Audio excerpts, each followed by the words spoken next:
Hello दोस्तों। तो आज मैंने एनसीईआरटी से कुछ क्वेश्चन बनाए हैं जो चैप्टर का नाम है वस्त्रों की देखभाल एवं रखरखाव। तो चलिए देखते हैं क्वेश्चन को, एक एक करके क्वेश्चन को समझते हैं। गंदगी सबसे क्या आशय है, यानी कि गंदगी सब का क्या मतलब है। गंदगी कपड़ों के ताने बानों के बीच फंसी चिकनाई, कालिक तथा धूल के लिए प्रयुक्त किया गया शब्द है।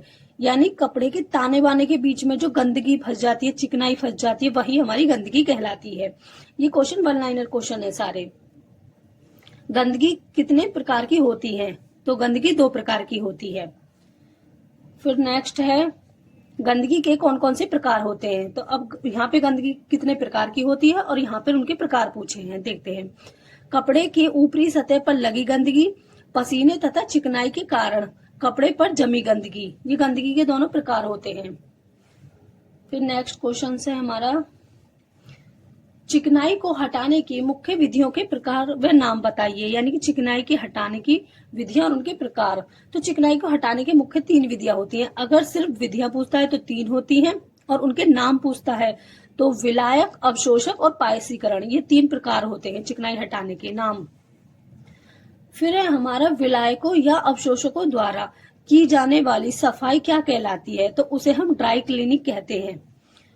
फिर नेक्स्ट क्वेश्चन है हमारा, निम्नलिखित में से किस प्रकार की धुलाई में कपड़े को साबुन के घोल में डालकर चूसड़ पंप को बार बार दबाया और उठाया जाता है, तो चूसड़ पंप विधि द्वारा, चूसड़ पंप द्वारा धुलाई।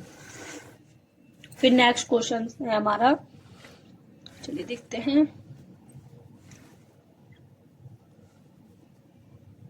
रगड़कर धुलाई मुख्यतः किस प्रकार के वस्त्रों के लिए उपयुक्त मानी जाती है, यानी किस प्रकार के कपड़े होते हैं जिनको हम रगड़कर धुल सकते हैं। तो वो हमारे मजबूत सूती वस्त्र होते हैं जिन्हें हम रगड़कर धो सकते हैं। फिर है हमारा नेक्स्ट क्वेश्चन, रगड़कर धुलाई के लिए संदर्भ में निम्न कथनों को कौन कौन से हो सकते हैं, यानी कि रगड़कर धुलाई करने के लिए कौन कौन से कथन हो सकते हैं। तो इसमें 2 कथन होते हैं। नंबर 1, इसमें कपड़े को एक भाग को दूसरे भाग से हाथ द्वारा रगड़ा जा सकता है। और नंबर पॉइंट 2 है, रगड़ स्क्रबिंग बोर्ड पर रगड़ स्क्रबिंग बोर्ड पर भी की जा सकती है। रगड़ स्क्रबिंग बोर्ड होता है जो मतलब कपड़े, हाथ से कपड़े धोने के लिए एक लकड़ी का उपकरण होता है जिसे हम रगड़ स्क्रबिंग बोर्ड कहते हैं। नेक्स्ट क्वेश्चन है हमारा, मलना तथा निचोड़ना विधि को अत्यधिक गंदे कपड़ों के लिए प्रभावी क्यों नहीं माना जाता है।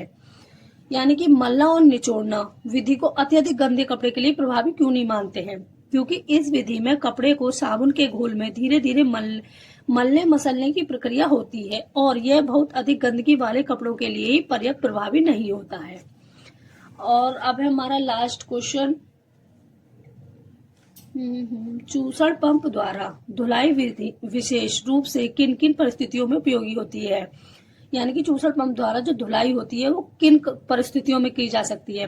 तो जब कपड़ा इतना भारी या बड़ा हो जो मलने की तकनीकी कठिन हो, यानी कि कपड़ा या तो बड़ा है या फिर भारी है जिसको हम हाथ से नहीं धो पाते, इसलिए हम उसको चूसड़ पंप द्वारा ही उसकी धुलाई की जा सकती है। तो अगर आपको क्वेश्चन पसंद आए हो तो लाइक और सब्सक्राइब जरूर करना।